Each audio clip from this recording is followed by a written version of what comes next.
नमस्कार, MBT sports में आपका स्वागत है और मैं हूं ऋषिकेश। भारत के लिए 300 से ज़्यादा खिलाड़ी टेस्ट क्रिकेट खेल चुके हैं। इसमें सिर्फ 23 के नाम 100 से ज़्यादा विकेट हैं और उसमें एक नाम प्रज्ञान ओझा का है। सचिन तेंदुलकर का आखिरी टेस्ट मैच तो आपको याद ही होगा। उसमें प्रज्ञान ओझा ने 10 विकेट लिए थे और प्लेयर ऑफ द मैच चुने गए थे। प्रज्ञान ओझा क्रिकेट से संन्यास ले चुके हैं और अब एलएलसी में दिखने वाले हैं।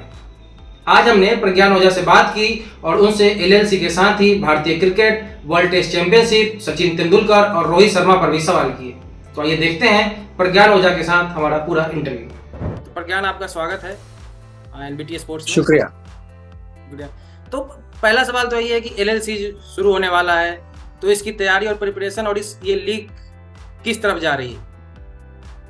देखिए, सबसे पहले तो मुझे लगता है कि ये जो एलएलसी के जो लीग शुरू हुई है, ये एक बहुत अच्छा इनिशिएटिव है। वो इसलिए क्योंकि जो प्लेयर्स, जो फॉर्मर प्लेयर्स रिटायर हो चुके हैं, उन्हें एक मौका मिल रहा है अपने दोस्त यारों के साथ फिर से वो क्रिकेटिंग लाइफ रिलीव करने के लिए, एंड उसके साथ साथ वो कंपटीशन फिर से एंजॉय करने के लिए। क्योंकि अगर आपका जो प्रोफेशन है वो फिर से आपको रिलीव करने का मौका मिले, आई थिंक उससे बेटर मोटिवेशन और कुछ होता नहीं है। सेकेंडली, आप देखेंगे काफ़ी सारे फॉर्मर इंडियन क्रिकेटर्स जो इंटरनेशनल खेल चुके हैं वो मिलेंगे, लेकिन उसके साथ साथ काफ़ी ऐसे डोमेस्टिक प्लेयर मिलेंगे जिनके पास उस तरीके की अपॉर्चुनिटी थी नहीं, लेकिन अब मिल रही है, खेलने का मौका मिल रहा है। उसके साथ साथ आपको एक कंपटीशन मिल रहा है इंटरनेशनल स्टैंडर्ड का, और जो लास्टली सबसे इम्पॉर्टेंट चीज़ है, उन्हें एक मौका मिल रहा है फिनेंशियली अपने आप को सिक्योर करने के लिए। तो मुझे लगता है ये एक बहुत अच्छी बात है, एंड पिछले 2-3 सालों से ये लगातार चलता हुआ आ रहा है। तो मैं कहूँगा कि ये जितना आगे बढ़ेगा उतने सारे फॉर्मर क्रिकेटर्स को और एक अपॉर्चुनिटी मिलेगी एंड और एक मोटिवेशन मिलेगी अपने आप को तैयार रखने के लिए, इस तरीके की लीग में खेलने के लिए। क्योंकि वो उनके लिए ये भी होगा कि आपको फिट रहना है, क्योंकि आप रिटायरमेंट के बाद भी खेल सकते हैं, तो एक और मोटिवेशन होगा ये। देखिए, काफी सारे लोग तो फिटनेस करते हैं, लेकिन जो खेलने का जो एक्साइटमेंट है, जो खेलने का जो अपॉर्चुनिटी है, वो बहुत इम्पोर्टेंट है।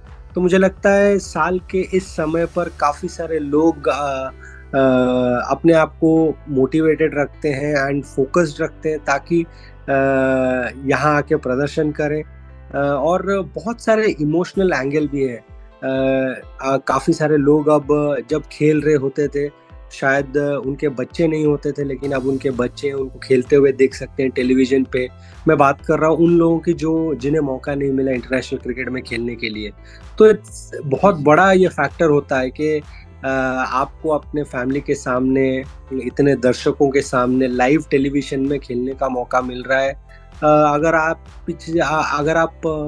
पीछे एक 6-7 साल चले जाएं तो ये कोई सोच नहीं पाता था कि, क्योंकि अगर आपका करियर ख़त्म हो गया तो ये टोटली आउट ऑफ क्रिकेट। लेकिन अब ये दूसरा मौका मिल रहा है काफ़ी सारे लड़कों को जिन्हें एक्टिव क्रिकेट में मौका नहीं मिला था जब वो अपने स्टेट के लिए खेल रहे थे।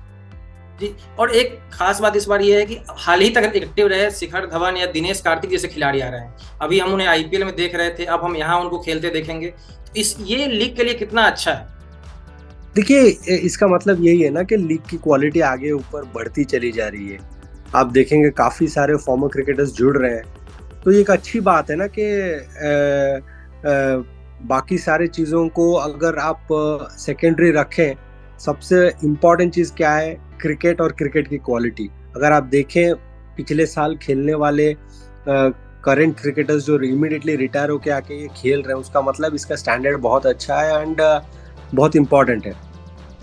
जी, और हम थोड़ा बांग्लादेश सीरीज के बारे में बात करते हैं। बांग्लादेश ने पाकिस्तान को हरा दिया और अब हमसे उनकी सीरीज है। तो क्या आप टफ कंपटीशन देखते हैं या वैसा ही होगा जैसा टीम इंडिया बाकी टीमों के साथ करते आई है अपने घर में?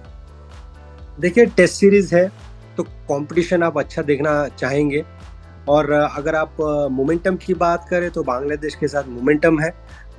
वहीं अगर देखें तो भारत को थोड़ा सा ट्रिकी सिचुएशन मिलेगा, क्योंकि बांग्लादेश के टीम में भी अच्छे स्पिनर्स हैं।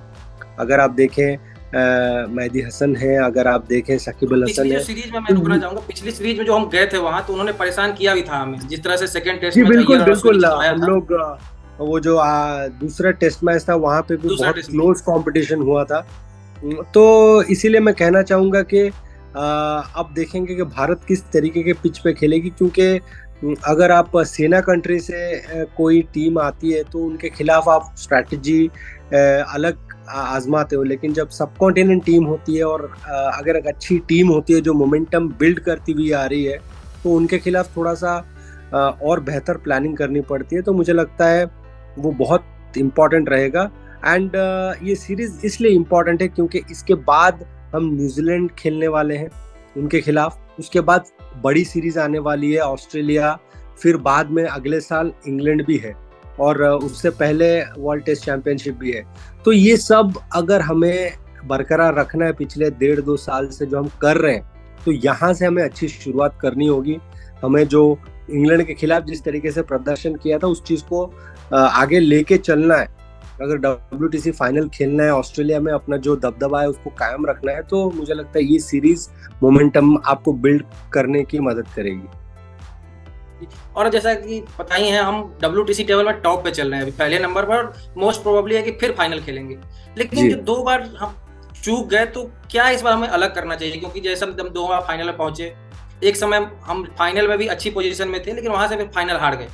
तो इस बार जैसे कि हम T20 वर्ल्ड कप जीते हैं, तो वो कॉन्फिडेंस तो आया है कि हम जो 10 साल से चला रहा था बार बार नॉकआउट में हारना, वो तो खत्म हुआ है। लेकिन इस बार और क्या अलग करना चाहिए WTC फाइनल में, अगर हम पहुंचते हैं, जो पहुंचेंगे तो जीतने के लिए? देखिए, मैं दूसरे तरीके से देखता हूँ। आप देखेंगे कितने ऐसे टीम है जो लगातार ICC इवेंट्स में फाइनल्स में पहुंच रहे हैं। अगर आप भारत को देखेंगे, 50 ओवर के जो विश्व कप था उसमें अनबीटन थे, फाइनल में जाके हारे। पूरे टूर्नामेंट में आप एक मैच हारते हो। सो आप उस आंकलन से अगर चलें तो मुझे लगता है भारत क्रिकेट बहुत ऊपर चल रहा है। अगर T20 विश्व कप देखें तो अनबीटन वर्ल्ड कप जीती है एकमात्र ऐसी टीम, और पिछले 2 साइकिल में अगर आप देखें, भारत एकमात्र ऐसी टीम है जो WTC फाइनल में पहुंची है। तो उसका मतलब कहीं ना कहीं भारत कंसिस्टेंटली एक अच्छी क्रिकेट खेल रही है, अच्छी ब्रांड ऑफ क्रिकेट खेल रही है। तो मुझे लगता है वो चीज को बरकरार रखना चाहिए। जो आखिरी रिजल्ट होता है वो कभी कभी आपके हाथ में, आपके हक में नहीं होता है, लेकिन अगर आप वो प्रोसेस को फॉलो करते रहेंगे जिसकी वजह से आप फाइनल बार बार पहुंच रहे हैं, तो लास्ट हर्डल जरूर क्रॉस करेंगे आप। क्योंकि वो काबिलियत की बात करें, सीनियरिटी की बात करें, रोहित है, विराट है, बुमराह है, मैं आशा करता हूँ शमी फिट हो जाए, तो जो आप टीम में जो चाहते हैं कॉम्बिनेशन, जो प्लेयर आपको जिता सकते हैं, युवा और अनुभवी प्लेयरों का जो मिश्रण है, वो है भारत के पास। अगर हम सिर्फ कहेंगे कि हम लास्ट हर्डल पार नहीं कर पा रहे हैं, तो मैं लोगों थोड़ा हार्श रहेगा, क्योंकि इतना कंसिस्टेंट क्रिकेट खेलने के बाद स्पोर्ट्स की जो ब्यूटी है वही है ना कि आप गारंटी नहीं दे सकते वर्ल्ड का बेस्ट टीम आपको कब जिता सकता है।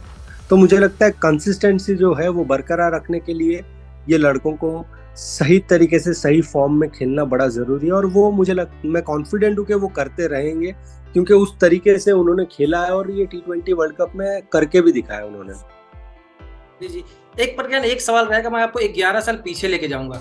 सचिन तेंदुलकर का आखिरी टेस्ट मैच और Pragyan Ojha man of the match, वो अनुभव आप अगर शेयर करें, वो जो अनुभव था वानखेड़े स्टेडियम और सचिन पाजी का लास्ट मैच, और आपकी करियर की बेस्ट बॉलिंग, आप मैन ऑफ द मैच बने, वो कैसा अनुभव? देखिए वो इमोशनल था, क्योंकि इतने बड़े दिग्गज प्लेयर रिटायर हो रहे थे।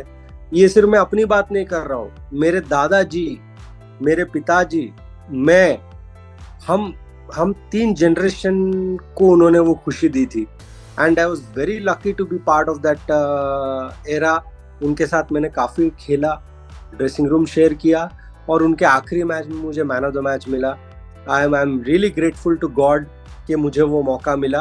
एंड देखिए, ऐसा होता है ना, अगर हम अपना फेट लिख सकते तो वो अलग बात होती है। जो जितना होता है उतना होता है, लेकिन I am glad that I played for my country, I took 100 test wickets. कितने लोग होंगे ये फेट अचीव करने वाले?